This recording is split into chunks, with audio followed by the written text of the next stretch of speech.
marketing service. On the podcast today, we have Angel Ribo. Welcome, Angel. Thank you. Thank you very much for having me, Thomas. My pleasure. Would you like to tell the audience a bit about yourself and what you do? Oh, absolutely. Well, I'm originally from Barcelona, although I live in Texas. I've been living here in the Dallas area for the last 10 years. And, in a nutshell, what I do is I help both corporate CEOs and established entrepreneurs to bridge the gap globally for expansion and exposure. I basically use internationalization as, strategies to help accelerate the growth of their businesses. That's what I do. And also I have a nonprofit. It's called Wisdom for Kids. And what we do is we help underprivileged kids in Latin America become entrepreneurs using their local resources. So those are basically the two main things I do in my life. Well, on LinkedIn, we've actually had short conversations about that, haven't we? Absolutely. Yeah, I'm very active on LinkedIn. Actually, LinkedIn is I would say the main platform where I conduct my business and my clients' businesses. And actually what I consider myself to be a LinkedIn influencer. Actually, I use my influence to help my clients get their messages and their products and services out to their markets. So yes, exactly. Well, I know from the profile that you are the CEO Confidant, but just in terms of what you do, is it accurate to say that you're a coach, a CEO coach? Well, that's a great question. So I started as a consultant, right? So basically, giving my 5 cents, my piece of advice to the CEOs of this world, exactly. But eventually, I became more of a coach, and not only a business coach, but also, as you said, a CEO coach, in the sense that when you start building trust with your clients, they eventually ask you or ask me, and hey, can you also help me with my position, specifically with the role I have in the company, with my life even. Because again, you cannot isolate the different roles that we all play in our lives, right? We're probably friends, we are sons, we're maybe parents, right? We have many different roles in our lives. It's difficult to isolate them, and as soon as this trust is being built with them, yes, to your point, additional ways of helping my clients and business partners arise. So they might come to you for business help, and then also it might cross over into their personal life. Yes, absolutely. It does very often. Exactly. So what are the common traits of successful CEOs that you have observed? Yeah. Number one, and actually that's one of my mantras in my business, which is, they take action immediately, right? And it doesn't have to be necessarily like perfect action. And that's something I use that's a nugget I use all the time, which is take imperfect action now. Take imperfect action now. And I use that also with my entrepreneurial, clients, customers. And that would be one. So they're less, let's say, I wouldn't say fearless, but they're less fearful of taking action and going to the market and making business decisions and marketing decisions, although they don't have all the information, all the variable, right? So they like to take risk. That would be the second one. They'd like to take risk because they know that taking risks, they can go to the market and they can actually, in the entrepreneurial world, there's this concept of the minimum viable product, right? So there's this minimum viable characteristics of a particular product or service that when you start offering it to the market, you get the first feedback, right? So they are very good at that. They're very good in start talking with their potential future clients and asking them, hey, I am planning to do this. I am planning to offer, this to the market. I'm planning to send this to offer this product or this particular service. What do you think about it? And they're very good in grasping this market intelligence very early on in the life cycle of that particular product or service. So again, taking imperfect action, being open to take risk. And the third one would be they're all very, very, very mindful that the key thing inside the organization, so that they are able to provide their boards with the answers that they're looking for, the shareholder value that they're looking for. They're very mindful that everything relies on their teams. Okay, it's not that everybody does a great job in educating or engaging or keeping their employees accountable. Obviously, every single CEO would like to have a high level of accountability within their employee base. But the reality is that that depends a lot on their leadership style, right? Mm-hmm. It depends a lot on the engagement of the employees. But they are definitely completely mindful that and conscious that their team is everything for them, and every single decision they make as far as growing their team or maybe downsizing it whenever the circumstances make them do that, they are very, very mindful that the talent and everything that they have been developing within their team is the main asset that the company has. So they put a lot of effort in making sure that their own messages, the messages that come from the board, really, really, really go down, not only onto their own leadership team in the company, but to the rest of the employees of the organizations. Those would be my three main traits that I have found throughout my life. The first thing that you mentioned is also something I've heard about billionaires. So they basically looked at common traits among billionaires, and the way they phrased it, which is reminding me of what you said, was they're willing to take action regardless of the certainty of whether it will work or not. So you said it was risk, but I mean, it just makes me think of that because a lot of times we don't know whether something's going to work, but the billionaires or perhaps CEOs in your case, they're willing to take the action anyway. Exactly. And actually this is also a common trait with not, I work a lot here in Dallas, in the Dallas Fort Worth area with entrepreneurs, with startups, and very, very embedded, let's say, in the startup world. And I work with business incubators, business accelerators. And something that I find in common all the time is that sometimes people say they really want to go to the market early, but they are fearful of going to the market. They are fearful of maybe talking to the market too early because they have this idea and they want to get, hold on to this idea, this concept, and they don't want anybody to know, blah, blah, blah. I would say, I always tell them the same thing. I tell them, I'm afraid that you're looking at the world from a scarcity mindset, right? Because, I mean, of course, there's this, super multi-billion dollar, ideas like, Uber or Airbnb or many others, right? I mean, I understand that. But regardless of that, I think that it's very important that very early on, you get these early wins, that they give you the confidence to keep moving, to keep, moving forward and doing things.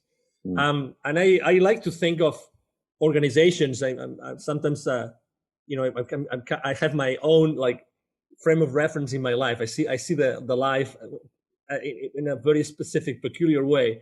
And I think that both people and companies are just energy. That's how I look at the world. They're just energy. So, a company, a startup, it's just a whole, bunch of energy that is being built by one of many different people. But at the end of the day, you want this energy to get into the market, right? You want this energy to touch the market because it's going to be, benefiting the market. It's going to be, bringing additional value to the market in the form of service or product. It doesn't matter. And as Tony Robbins says very well, the amount of wealth that you are able to generate with your business or with your life is totally, proportional to the amount of people that you're able to add value to. So, why being, again, although I know that intellectual property is important, why not going very early on into the market? Just take your chances and start deploying this, start testing it. Proof testing is the number one thing I always advise both my CEOs when they want to launch a new product or the newly established ones when they are starting with a completely new venture. Just don't, those precautions, which I understand come from a mindset of scarcity, and not everybody is in agreement with me, but hey, there's enough business, there's enough needs out there in order to fulfill, as much as you would like to offer to them, literally. And if it's not locally, it's going to be in other areas. That's why I'm very strong on internationalization and going international, going global, because there are a lot of products and services that are not only valuable locally, but in many other areas in the world. Well, yeah, so much so. And tell me if this was not what you were going for, but your phrase about the minimum viable product, so much so that it's actually got its own name now, right? So it's in they call it products being in beta. So, we're Mm-hmm. pushing this out and you're going to be the ones that are testing it, right? Is that kind of what you meant? Yes, yes. It's the concept is exactly is very similar. In the entrepreneurial world, they use this term just because you know it's it's it's the minimum viable as far as what? Viable as far as you are able to serve a need, right? Mm. So exactly, it's the earliest stages of a product or of a service, which is exactly the concept of a beta, right? So you are telling your clients, I'm launching this. I would like you, if you were so kind, to test it along with me, and you tell me the feedback. You tell me what you think about it, so we can move forward. Exactly. I think that you know the smartest companies do that. They actually reach out to you and they tell you, would you like to beta test Mm. our next product or service? I think it's extremely smart, and allows you to have this early on feedback from what will happen down the road. So because you've worked with so many of them, what are the common mistakes that a lot of CEOs make? If I had to mention only one, the most important one is definitely that they don't care enough about engagement. They don't educate their teams enough so that they don't feel engaged, and they don't engage, excuse me. And if they don't engage, you cannot keep them accountable. So, So is that with staff engagement?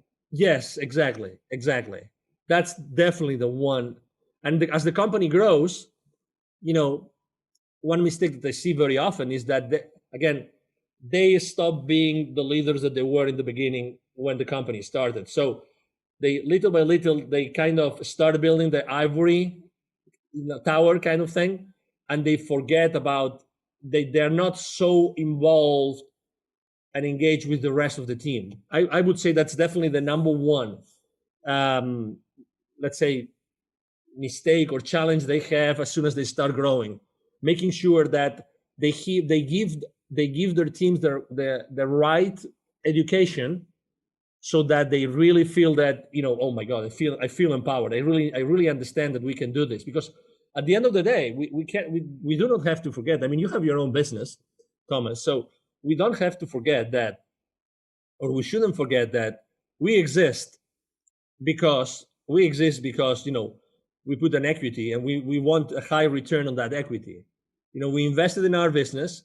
We invest with our time, which is the most valuable thing that we have in our lives, our time. We invest that time and that money, and we want a return. That's why companies exist, to provide the owners, the shareholders, to provide them with a return, right? That's why we exist.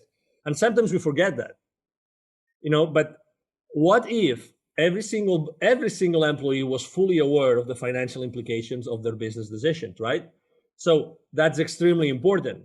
And that actually, it's funny because, as you know, it wasn't the case in Europe, and it's not the case here in the US either.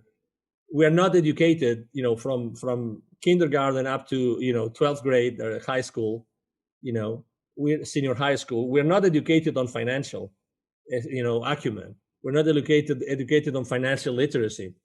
So even if we have worked for large corporations and then we become entrepreneurs ourselves, we have never received the right level of financial literacy, which allows us to be fully mindful of the consequences of what we do. It's I mean, kind of up to obviously, you, isn't it, if you want to learn about that stuff? exactly. It's but it's funny because we are still, both of us were entrepreneurs, right? We still made the decision of going out to the market, offer our services, and risk it. We risk it every day. Mm. We risk it every day. We go out there, we have our marketing, we have our podcast and exposure and everything, but still we risk it every single day. So if you take this into larger organizations, the reality is that there's a common elephant in the room, and that goes up to C-level as well, to the CEOs, which is not everybody has received the right level of financial literacy.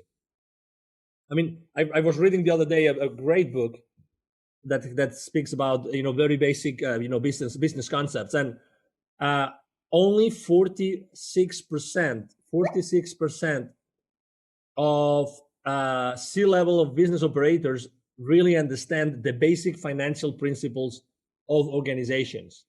Only. So it means that there's this big elephant in the room. Excuse me, I just let me take that back. It's 46% of C-levels are able to understand the main financial principles of the organizations. So it's not that they don't understand it. It's just that they have not been trained to do it. Mm. They have not been educated to understand fully the financial implications of the business decisions that they make every single day. That's why that's definitely the number one challenge. It's the disengagement of the employees for a lack of, or due to a lack of education. Well, coming back to your point of engagement, do you think that's a problem of incentives? So I think there's an issue with staff potentially speaking up where there's an element of risk there for them. Whereas if they don't speak up about let's say a problem or an issue, they're no worse off than they already are right there. Yeah, you're talking about another of the challenges that companies have, which is managing expectations, right? All the time inside an organization, we are always managing expectations, or our bosses or our peers are managing expectations, and we don't talk about it. There's things that we don't talk about it. To what you just said, just explained, we don't talk about it, but we should talk about. We should be working on a company, in an organization that allows everybody to speak up about anything, anything. We should be able to speak about anything inside the corporation. One of them being incentives. Is incentives an important ingredient in the engagement equation? Absolutely, it is, but it's not the only one. And again, think about your career, right? Think about your career since you had your first job until you had your last job, or even if you have a job right now. Would you trade some of your paycheck for having a better job? Excuse me, a better boss, okay, or a better culture? Would you be willing to forfeit part of your check if you were going super excited every single day to your work, to the company that you're working with? And I would probably say yes, 99% of the time. Yeah, I think there's a lot of evidence to suggest that that's the case. Exactly. Because, when you are excited, you love it. I just love to go to that place and meet with that person and work together with that thing, because it's, again, and that's something also that Tony Robbins says very much, which is the quality of our lives is the quality of our emotions, right? And again, unfortunately, we trade in those emotions for money. So is money a good incentive? Yes. And there's people maybe that are more incentivized by money than others, but still, what about culture?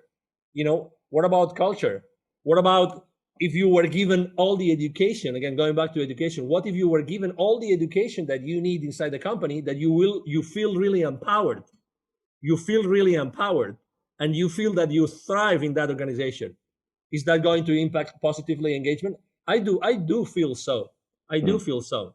So that's why I believe a lot on, very much on money is important. And again, for me also, money is a matter, is a form of energy, right? Which is good, obviously. And we have to pay our bills, and we want to buy our houses, our boats, our airplanes, whatever that is.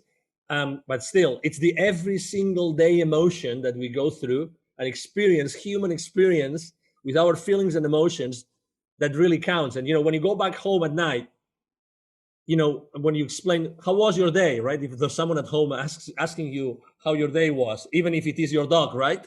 Your wonderful dog that's looking with his beautiful eyes to you, that he's asking you, I miss you, I miss you, sir, I miss you. How was your day? And you start talking to your dog, I'm sorry to put this comparison here, this metaphor, but I really believe that emotions and feelings make a big difference when you go back home and you reflect about the day that you just had. No, it's the way you want to spend your life, right? So I totally agree with you. Yeah, exactly. So have you got some success stories that you're proud of in helping CEOs?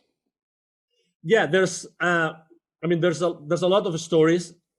I would probably like to explain or to tell the story about a small company, just because I think that there's a lot of entrepreneurs out there. There's a lot of people listening to this podcast, and obviously, I thank every one of them here right now listening to us, because I think that it's a story of consistent, imperfect action being taken and believing in one's products, services, and team. I remember a company that went from literally a few thousands of dollars and having also only 2 employees that I started to work with. I started to support, I started to coach, I started to help them go to the market. I started defining the different, functions of inside the company. And within 2 years and a half, they were already 43 employees, and they were really, really close to $1.5 million in revenue. I like to explain that story because the owners were very young. Mm. And I remember that I was reluctant to start working with them because they didn't have really that much of an experience. The most important experience that they had was in a very large corporation. It was actually an appliances company, both of them. They had different, engineering responsibilities, positions inside that company. But they didn't have management experience. Again, they didn't have management experience. But oh my God, their passion was over the top. You could tell these guys were going to do it. I still remember when they came to see me. I think we met at a restaurant or a coffee shop. I was inside. I saw them when they arrived in their car. They had this very small, tiny car. I mean, I remember that. I mean, image as if it was now. But they were with this big smile in their faces, and they really wanted to do that, and they really wanted to work with me. And oh my God, it was a blast. I mean, obviously we are friends today, and we respect each other a lot. But it was their passion. It was there's nothing impossible. We are going to do this, and we are going to do that much better than anybody else. It was this, I mean, they didn't care about competition. It doesn't matter if we are the newcomers. It doesn't matter. We are going to do this in a better way and the right way. And we're going to put a lot of innovation in what we do, and we see the world in a different way. And if I had to reflect and also say, besides their passion, what also made them successful, because they didn't have the experience as business owners, right? Mm. Is that they were really good in dealing with people. Their team members loved them. They were a couple. Their team members loved them. They had a very something that I liked a lot. Today we talk about a lot about uh, gender equity.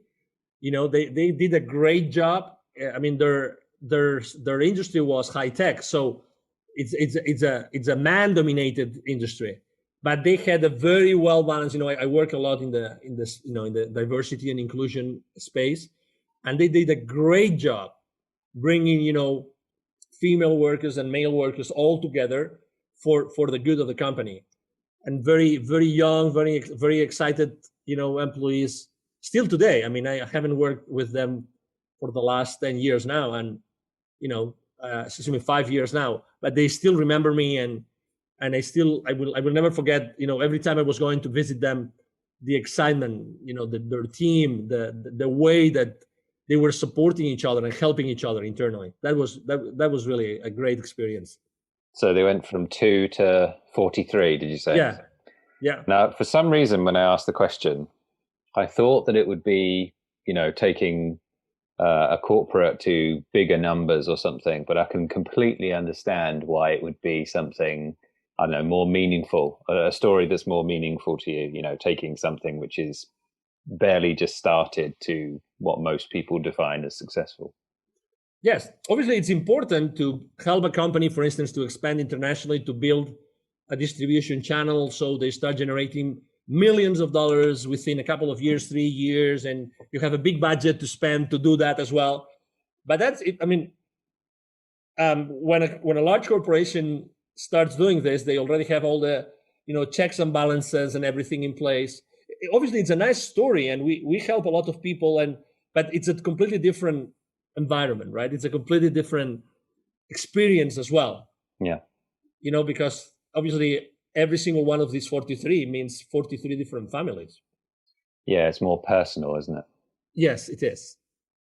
So have you noticed some trends or circumstances where a CEO would commonly reach out to you? Yes. Yeah. Number one, I think that, and I'm going to talk about marketing now, right? I think it all depends on how you market yourself.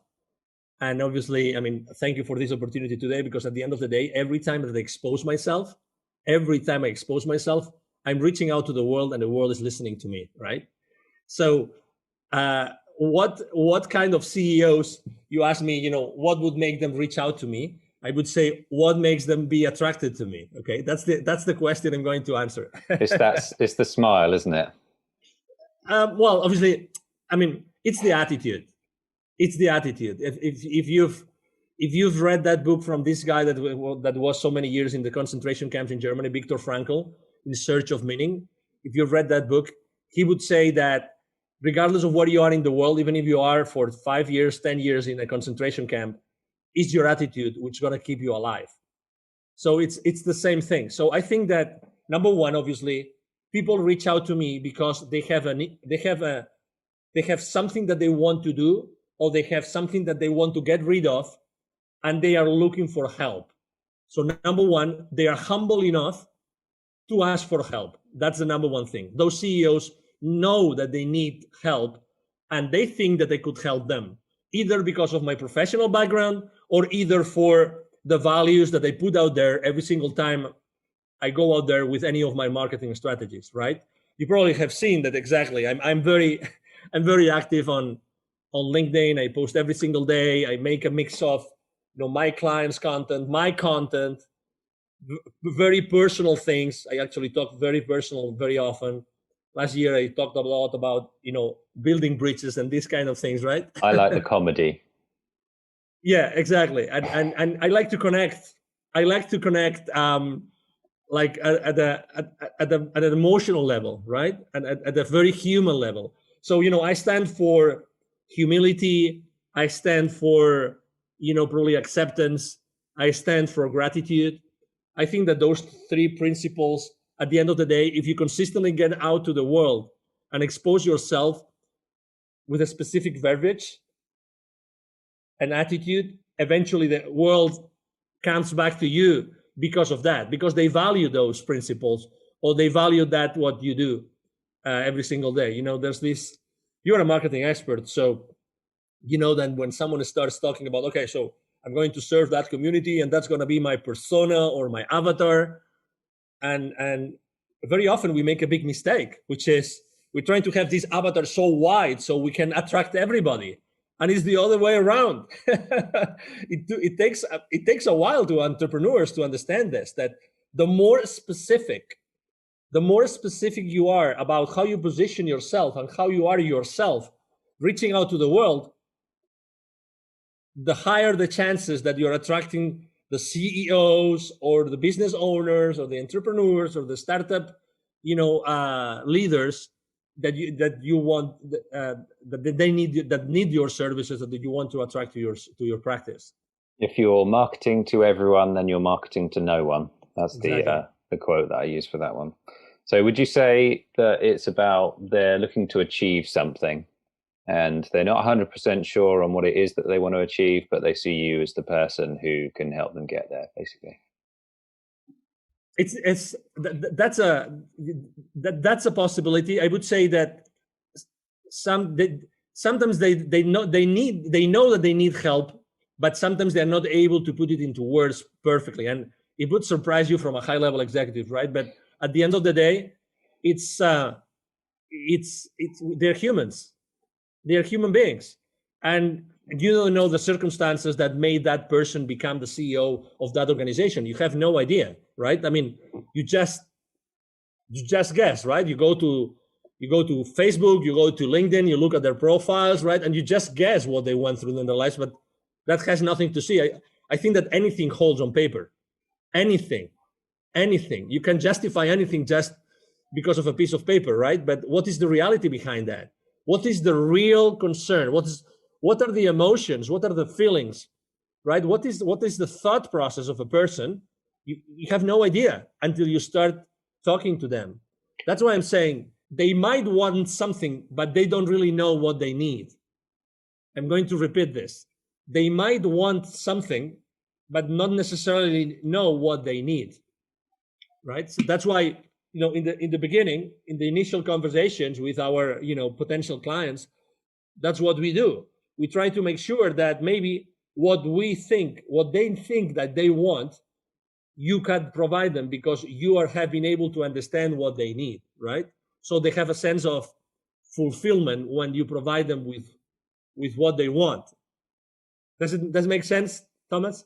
Profound. Yeah, it is profound. Yeah, but it is. Yeah, I mean, we are complex. We are complex people. I mean, individually, we are, we are the sons and daughters of all the circumstances that we have lived in our lives. Well, the other thing that your answer made me think of is when you get to CEO level, it's perceived by everyone else that that person's super successful and everything they do just kind of works. But in reality, it's a lot more messy than that. Oh, absolutely, exactly. It's I when I lived in the UK, I learned a term that I have used since, which is orderly disorder. Orderly disorder. Okay, so we would think that CEOs, besides being successful, besides having a nice paycheck, right? Besides all of that, they have a very ordered life. Or maybe they have an orderly disorder life. I would say they don't even get there, to be honest, because most of the time they have had to sacrifice some aspects in their life, some of the roles, in order to be so successful. Okay, so again, we're going back to the same place. It's like when you are a CEO and you go to meet your board, the shareholders, right, the investors, it's like when if you're ever being called, Thomas, to the principal's office, it's kind of the same thing. He's still a human being, or she is still a human being. The CEO is still a human being, and they have to respond to the commitments that they made the previous quarter or the previous fiscal year, right? Whatever the checks and balances are.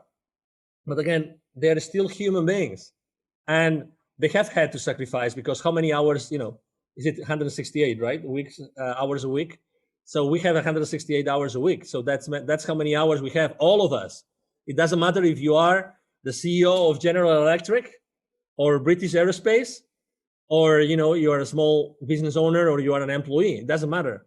We all have the same amount of hours. So what do you do? What do you sacrifice? Are you obliged to sacrifice? Probably you are too. You are. So are you at the right company as a CEO? That's another question that sometimes I ask. I help CEOs to answer. Are you at the right? I mean, what is the toll that this role of yours is taking into your life? What is the toll?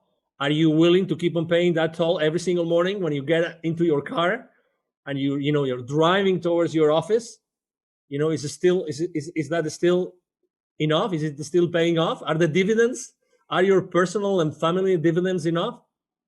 And for instance, a family is a good indicator, right? Family, kids, wife.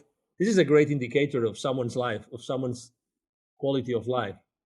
Because, I mean, obviously not everybody feels compelled to have a family, but the ones that do, very early on, they realize that they want to really live the lives of their kids. Otherwise, someone else is going to be, raising them, excuse me. Yeah. Do you find that asking that question, typically, are they in the right role often, or are they often not in the right role as CEO or in the right company even? Most of the time they're in the right, they are in the right. Well, they think they are because, I mean, they have been reinforcing that thought for how many years? How many years did it take to them to be in that place? So can you imagine how strong those neuronal connections? Let's talk about thoughts, right, and beliefs. Considering the neuroscientists, the people that know much more than me about thoughts and ideas and beliefs, they say that every single idea is a neuronal connection in your brain. The more that connection fires together, it wires together. So imagine someone that has been for their entire lives, firing together those thoughts. I have to do this because I want to reach the summit. I want to reach the summit of my corporate career. I want to do that. I want to do that.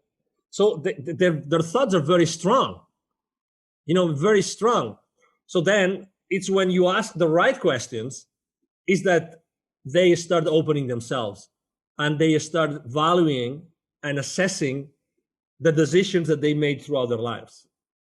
And there might be my questions, or there might be maybe some incidences that happen in their kids' lives or in their relatives' lives, or even at their parents' lives. Some people are always very attached to their parents, and sometimes parents obviously they age, they grow older, and sometimes they don't have their kids around or their children around to help them as they age. So yeah, so I think there's always a discovery there. Well, I think that I heard that regarding changing people's minds, the sort of the emotional feeling that people have around changing those beliefs is because in the brain, it's located near the pain center. So it's almost like if I have to change my mind at this point, it's actually going to be painful for me. That's the link that's somehow there. Although I'm no neuroscientist, so that might be completely wrong. Yeah, I don't know about that, but obviously, we are still animals. We are sophisticated animals, and our brain is still, the heritage of this animal kingdom that we originated, initially, and we have to. Well, we know that this is, we want to preserve our life, right? That's the main thing. We have this survival instinct, and we still have this survival instinct totally ingrained in our personality, in our character. So a segue into how did you get into the field of coaching CEOs? How did you start in this? Yeah, so basically, when I started my career in the 90s, actually it was in the moment in which I moved out of Barcelona and I started my work in the UK, that I started to make a lot of phone calls. So my position was an inside sales position at that time, and it was caring about corporate accounts in many different countries in Europe. But the phone calls I was making were from the UK. So I started to have systematically over a thousand conversations every single week. Okay, so I was having a lot of conversations. We were really a machine. You would say they would be very brief. I mean, not necessarily. I would have like long conversations and very short conversations. But when you start talking to people, and most importantly, listening to people, you realize that we don't have different problems as human beings. We all have a lot of the same problem. And it's fear for one reason, for another. We feel uncomfortable, we feel unease, whatever that is. And that relates to our company, it relates to a business, it relates to our employees, it relates to our finances. But at the end of the day, we all have the same thing, which is we are fearful for something. There's something that we would like to feel more comfortable about, right? And that's so when you do something systematically, and when you do something over and over and over and over again, you start seeing, commonalities. You start saying that, oh my God, maybe there's something here that I'm realizing. I'm realizing that if I listen properly and if I ask questions, I'm realizing that I'm giving these people with the right level of, trust, or with the right level of, not trust, confidence, excuse me. We use the same word in Spanish. So, and that's when I realized, oh my God, I really can do that.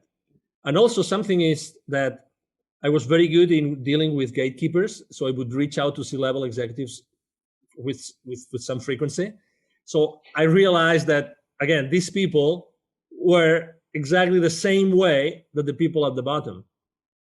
You know, maybe they were more scarce in time. I get that, right? Because they have a lot of things to do in a single day. I get that. But at the end of the day, they're human beings. And the good thing about people at that level is that they don't get any we would say BS in the UK, in the US, right? You understand what I mean? So it's good to have a very direct conversation. Mm-hmm. So they don't, you don't have to go around the bushes. It's great. I love to be direct. I love to be in a conversation in which, we spend 5 minutes and not 30 minutes, or we spend 10 minutes and not, 1 hour. You know what I mean? I like to have a straightforward conversation. So this is the deal. This is what I would like to do. This is what I would like to accomplish, blah, blah, blah. I like that. Maybe that's the only difference. But to your question again, it's realizing that when you do something consistently, you realize that people really want to be heard. And you are good in listening, and you are good in analyzing what they're saying. That's what got me started. You made a lot of progress in that, and you thought, I can do this. And then what was the steps after that? Well, I have to say that I started to do that while I was in corporate America. So that was part of my role. So even if it was not written in my job description, because coach is like a soft skill to be considered in the job description in a corporate environment, right? But in reality, the people I was working with, and I was throughout my corporate career, I was actually coaching a lot of CEOs, both for growing their businesses and for making buying decisions. So I started to do that consistently. So again, it's like my frame of reference was different. So even though I was always developing business, so like selling, right? Developing businesses for different companies and helping companies develop their businesses, I was always myself on that spot of being a coach. It's like I made the decision myself of being a coach, not only being someone that would be there to tell them you have to do this, this, this, this, and this. And if you don't do this, you're going to fail. And then when we review the sales forecast, no, you didn't do this. You have to do this, this, this, this, and this. It's a decision that you make, right? And I think that, very honestly, Thomas, I think that comes from your upbringing. That comes from your heart. That comes from when you have a relationship with someone. Where does your relationship start from? I think that it's a common denominator in your life, that you start every single relationship from the same place. I really felt like that myself. Honestly, I really felt myself being in that place of, I was always coaching, like asking questions, trying to understand, right? Trying to understand. And I think, again, I connect that very much with my heart, with like listening to my heart's voice, regardless of my degrees, my computer engineering degree, my MBA, regardless. It's like we are human beings. And what can I do to help you? Good answer. I got a list of questions here, and this particular question, there's a context behind it, and that is, I'm sure you've heard the stats before about CEOs working a certain number of minutes per day, the actual productive work that they do. Are you aware of that statistic at all? No, I'm not. I think it's, in a working day, in a normal average working day, they get, I'm fudging the numbers a bit, but it's like an hour and 20 minutes of actual solid work or whatever it might be. And the question is, what would you say is the activity a CEO does the most? And that's the context for that question. I think it's I would say talking to the rest of the organization, mainly the leadership team, to make sure that the organization is aligned. That would be my number one thing. So it's essentially communication. Yes. Okay, that's very interesting, because it just means that the emphasis on that particular skill is very high then, right? Yes, I think that you have to be a good, again, it's you are the CEO or you are the leader of the organization. Who are you?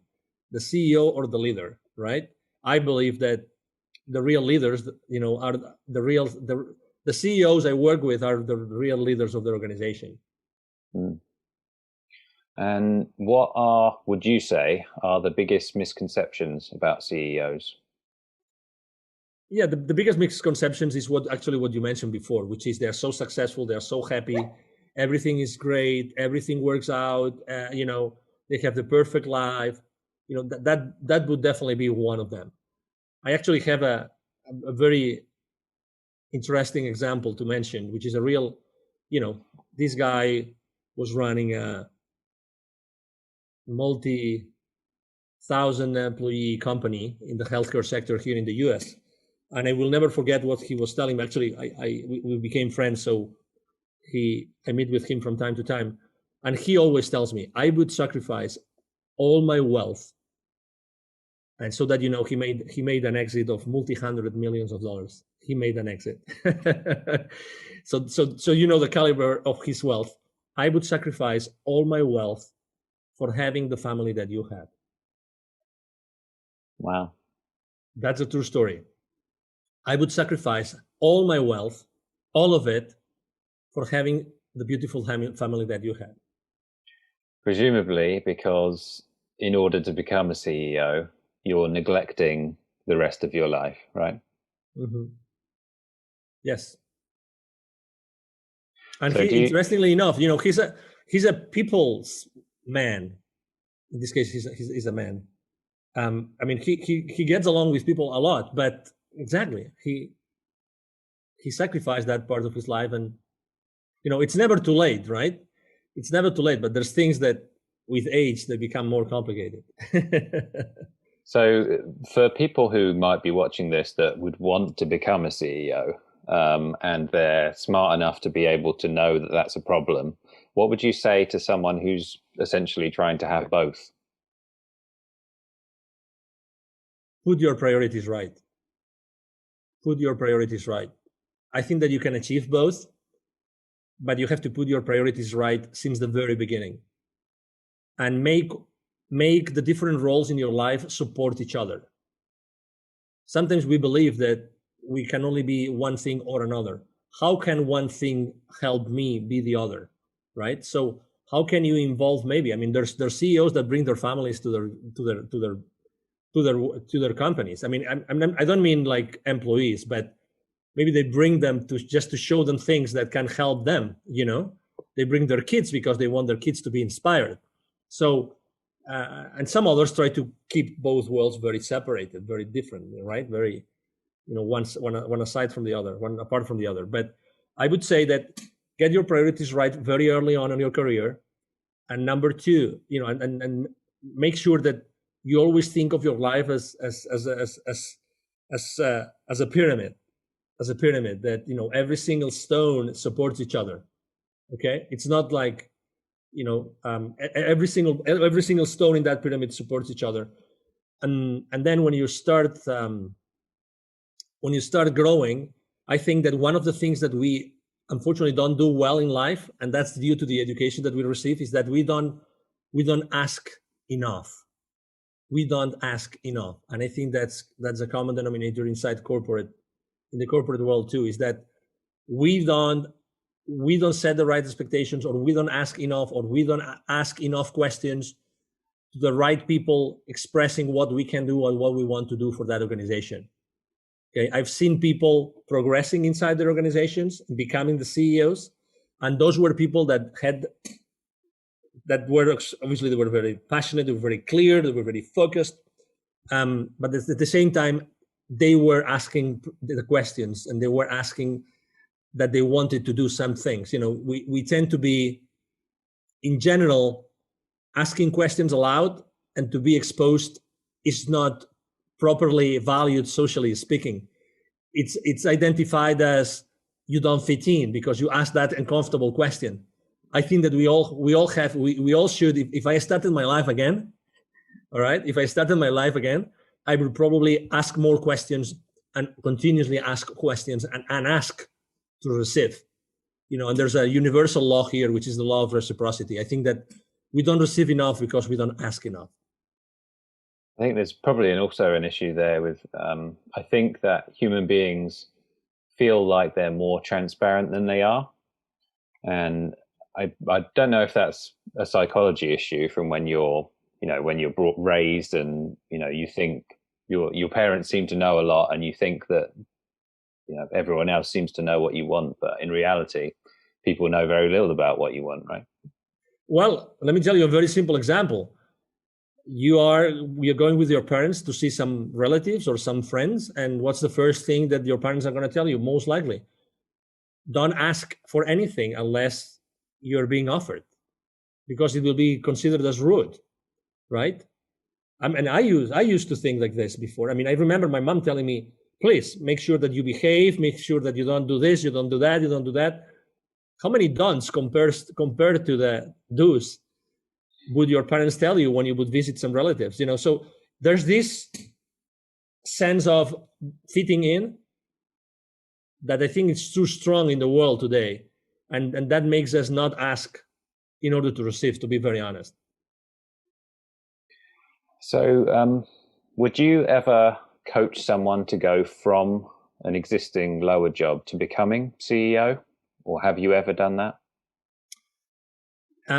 That's a great question. I haven't done that. I've seen people around my clients in the organizations I've been working with, but I haven't personally done it. But would I be able and willing to do it? Yes, because I've been able to help people at different levels of the organization, right? So, but going back to the marketing thing, you have to be very focused on what you do, right? So, could I do that? Could I offer someone to do that? Yes.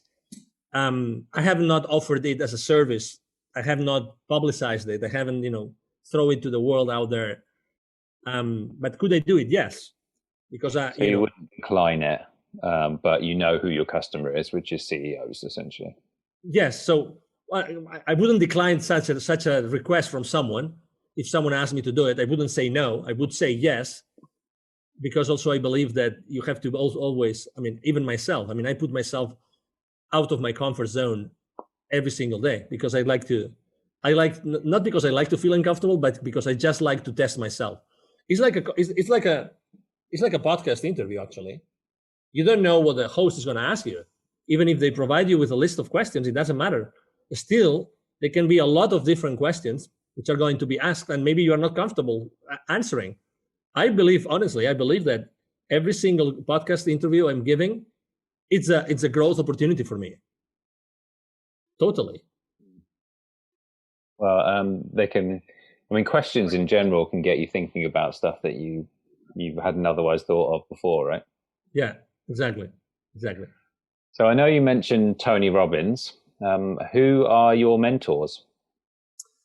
Yes, so I haven't really had mentors in my life, like mentors, one-on-one mentors, but I have had like generic mentors as Tony Robbins. I consider him, maybe I don't consider him a mentor, but I consider him someone that for a couple of years he made a huge impact in my life. It coincided with my relocating from actually Latin America to the US. I went to a Unleash Your Power Within event by Tony Robbins, and it was so intense, so intense. And he mentioned several concepts that changed my life forever. So that's one of them. The other one is Dr. Joe Dispenza. He's a neuroscientist. Dr. Joe Dispenza is a public figure as well. He does thousands of people events, and I like a lot because of what I do. I like a lot to study the science behind the behavior of people. I like that a lot. A lot. And then I consider myself very spiritual in the sense that I'm always looking for additional answers to what's going on in the world, what's going on in my life, what's going on in the universe, these kind of things, And when you are trying to find those answers, so there's a whole bunch of people, I have a list of affirmations that I use every single day. I try to sing and I try to dance, those are my mentors because I'm a very high energy guy. I can be very, very quiet, but at the same time, I'm also, I build myself with additional strength every time I sing or every time I dance. I really, those are activities that feel my human and spiritual side a lot. Well, I like the story about the UPW event. I haven't been to one personally, so it's interesting that you say that. It makes me want Yeah, to go even more. very intense, very, very intense. Can you tell me about when you met Les Brown? Because I'm a fan. Yes, of course. I sit on the board of an organization called Evolutionary Business Council, and I we are basically a group of very highly influential people in the world. We are like almost 600 million people altogether of outreach. And we are only 320 people in that organization, but that's the combined outreach that we have. And we very often invite people like Les Brown, and he's actually a member of the organization.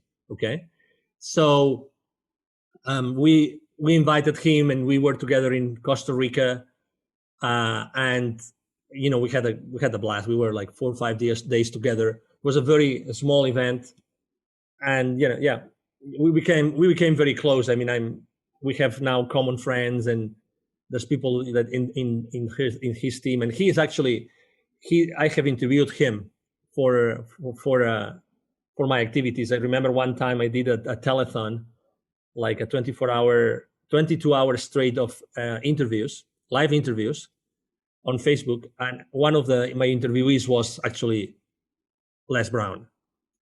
And since that was 4 years ago.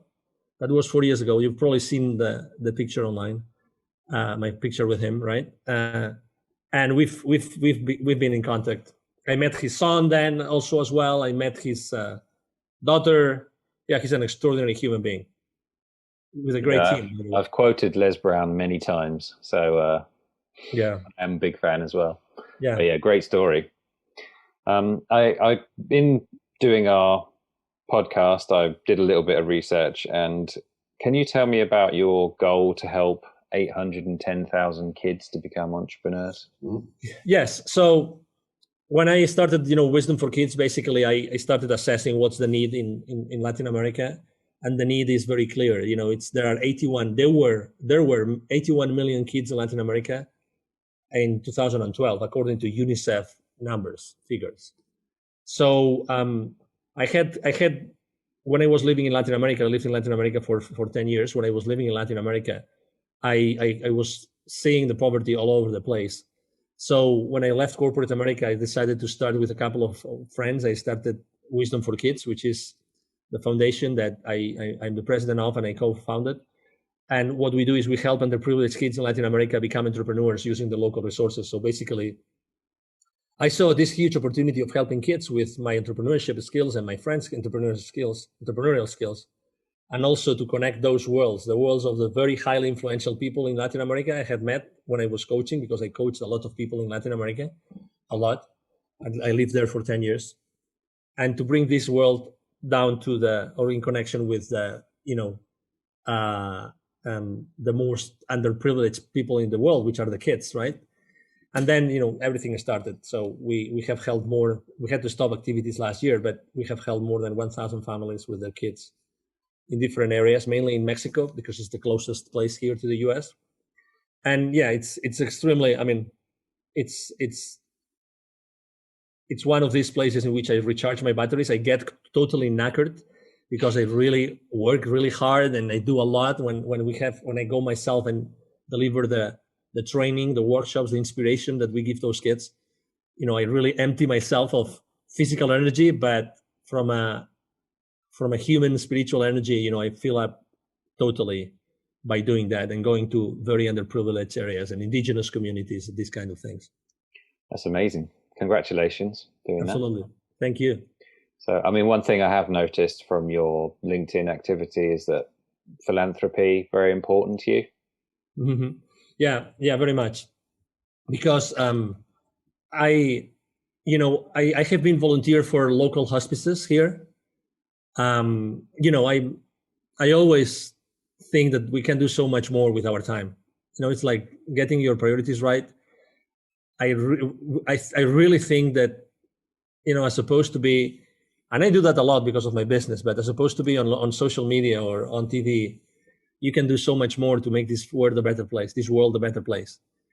So yeah, I have helped a lot of people. I have helped a lot of companies. I've been pro bono with a lot of organizations. I've sat on the board of organizations for free. Yeah, I mean, I think that the world, there's a lot of differences. There's a lot of, inequities. Let's put it this way. And some of us, and you are definitely one of them with your podcast, we want to help. We want to be inspiring the world every single day. So.